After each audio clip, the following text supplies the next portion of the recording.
믿음에 관해서 묵상을 하고 있습니다. 믿음은 이제 가장 먼저 생각할 것이 믿음은 믿음을 주는 문제라고 했습니다. 이건 너무나 당연한 이야기죠.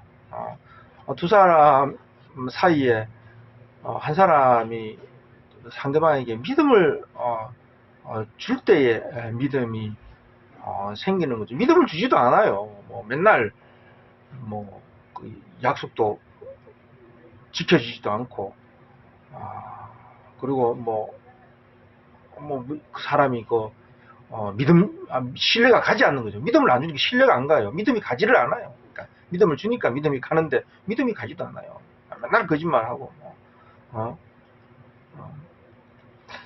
그러면 이제, 믿음이 생길 수가 없는 거죠. 충분히 그 믿음을 주기 때문에 이제 믿음이 생기는 것입니다. 그러니까 그래서 이제 믿음을 준다라는 것은 이제 그 성실함이 있어야 되는 거죠.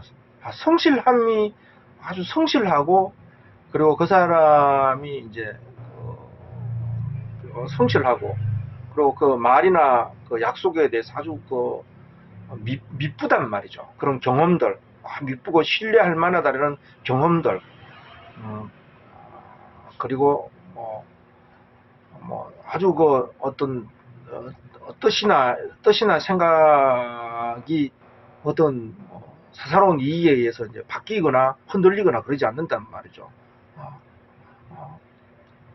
그런 걸 이제 볼 때 우리는 이제 그 사람 그런 값들이 이제 성실함과 미쁘심과 그리고 참된 것, 이런 것이 중요한 자원이 되어가지고, 그 값이 되어가지고 상대에게 믿음을 주는 거죠. 그래서 이제 그런 이제 미쁘고 성실하고 그리고 참된 이에 대해서 우리가 믿음이 가게 되는 것이죠. 그러니까 믿음을 주니까 또 우리가 그분에 대해서 믿음이 가고 믿게 되는 것이죠. 그래서 이런 중대한 값이 없이는, 사람 사이도 마찬가지죠. 값이 없이는 그 말값, 그리고 은행의 값, 그 평소에 그 사람의 신실하다는 충분한 성실하다는, 참되다는 충분한 그 값들이 바로 이제 믿음을 주는 것이죠. 그래서 이제 믿음은 바로 믿음을 주는 문제이기 때문에, 그 믿음을 주지 않는데 어떻게 믿음이 생기겠냔 말이죠. 믿음 안 주는데 어떻게 믿음이 생기며, 믿음을 주지도 않는데 어떻게 그 사람에 대한 믿음이 그 사람에게 믿음이 가겠냔 말이죠. 그럴 수 없는 거란 말이죠. 믿음은 이제 믿음을 충분히 주기 때문에. 그래서 이제 믿음을 주기 때문에 우리에게 믿음이 이제 생겨나는 것이죠. 그래서 이제 믿음이라는 것은 그냥 하나님께서 우리 속에 어떤 감정, 어떤 요소를 우리 속에 쏙 집어넣는다. 성도들 속에, 사람들 속에 자기를 믿도록 하는 어떤 느낌, 감정, 그런 마음을 쏙 집어넣는다. 이렇게 해서 하나님께서 우리 속에 믿음을 일으키는 게 아니란 것이죠. 믿음은 믿음을 주는 문제잖아요. 그죠?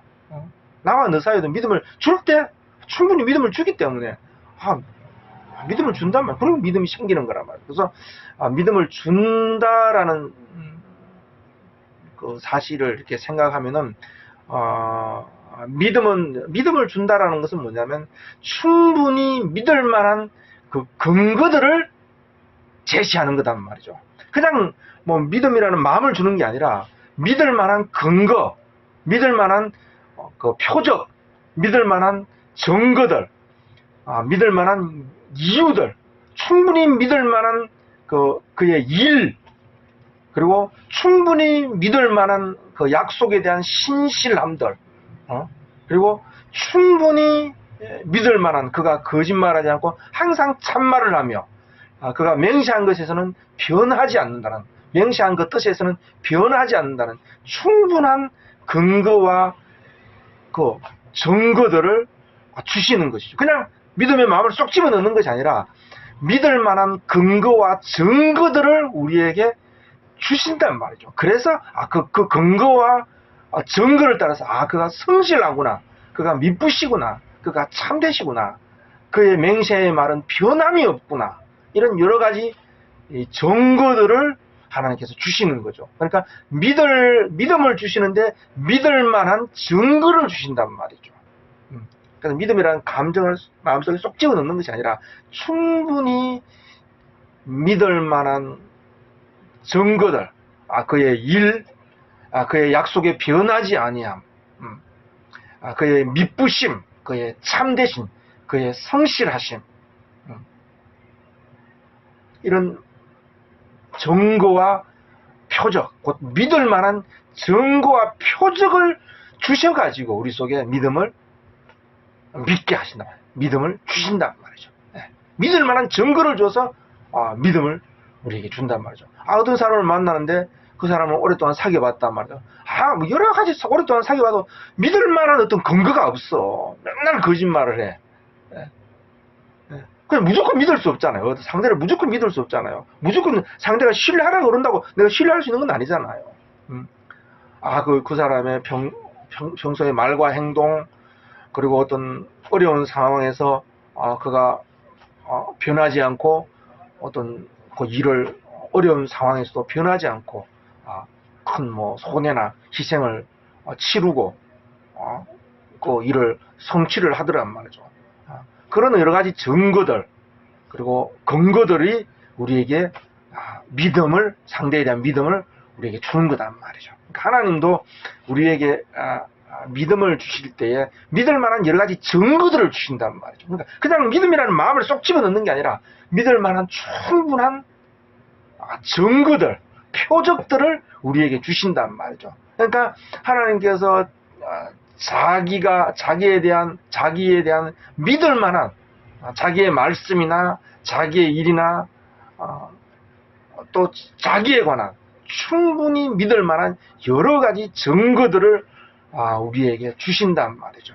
그래서 우리는 하나님께서 주시는 증거에 대해서 뭡니까? 봐야 되고 그리고 들어야 되고 그 증거에 대해서 묵상하고 되새김질하면서 그걸 깨달아야 된단 말이죠. 이게 하나님께 주시는 증거가 뭐냐? 이렇게 묵상하고 또 보고 살펴보고 또 자세히 들어보고 또 그걸 묵상하고 되새김질할 때 그럴 때 뭡니까? 믿음이 우리에게 생긴단 말이죠. 그분은 참 이쁘시구나. 그분은 참되시구나. 성실하시구나.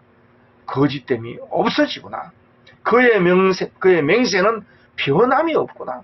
그의 말씀은 반드시 이루구나.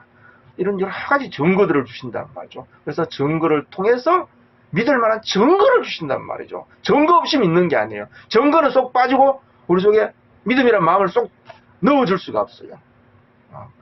처음에 하나님께서 주시는 증거가 우리에게 흐릿하고 그 들리는 소리가 희미하고 보이는 것이 흐릿하고 또 깨달는 것이 미약할지라도 증거를 항상 주신단 말이죠. 믿을 만한 근거를 주신단 말이죠. 하나님께서 믿을 만한 증거를 줄 때 그 증거에 대해서 계속해서 묵상하고 계속해서 자세히 들어보고 계속해서 그걸 생각하고 깨달을 때에 우리 속에 그 증거가 점점 분명해진다. 증거가 분명해져. 믿을 만한 증거들이 분명해. 믿을 만한 증거를 주신데 그 증거가 분명해져. 그러면 어떻게 됩니까? 우리의 믿음이 더 견고해지고 우리 믿음이 뚜렷해지는 것이단 말이죠. 그래서 하나님은 사실 이게 하나님과 우리 사이뿐만 아니라 인생사도 마찬가지죠. 어떤 사람을 사귈 때 우리는 그냥 잘생겼다 아니면 이렇다고 우리가 믿을 수는 없잖아요. 키가 크다 그럼 믿을 만하다 이런 건 말이 안 되잖아요. 그 사람의 말 그리고 행동 그리고 약속을 지키는 것 그리고 특별히 극히 어려운 상황에서도 그가 성실하게 그리고 변함없이 아주 어려운 상황에서도 변함없이 그 말과 뜻이 미쁘단 말이죠. 그럴 때 우리는 그런 증거들 그런 근거들이 우리에게 믿음을 주잖아요. 그런 것처럼 하나님께서 우리 속에 믿음을 주실 때 충분히 믿을 만한 증거들을 우리에게 주시고, 우리는 그 증거를 따라서 증거를 자세히 듣고 또 자세히 살펴보고 또 자세히 그것을 묵상함으로 말미암아 그 증거가 분명해질 때 증거가 더욱 풍성해지고 확실해지고 뚜렷해질수록 그러니까 증거가 확실하니까 우리 믿을 만한 증거가 확실해질수록 우리의 믿음은 또 분명해지는 거다 말이죠. 그래서 이제 성경에서 말하기를 믿음은 어디서 난다고요? 믿음은 들음에서 하나님의 말씀을 자세히 듣는 것에서 그 증거의 말씀. 성경은 뭡니까? 나에 대해서 증거하는 책이라 그러잖아요. 이 정서란 말이죠. 정서. 이 보정서란 말이죠. 그래서 하나님의 말씀을 우리가 듣고 보고 그걸 묵상하는 것, 그 들으면서 그 말씀에서 항상 그 증거의 말씀에서 이제 우리에게 증거의 말씀이 분명해질수록 증거가 분명하니까 증거가 분명하단 말이죠. 증거가 내게 분명하단 말이죠. 증거가 도장 치듯이 인치듯이 내 속에 분명하게 새겨진단 말이죠.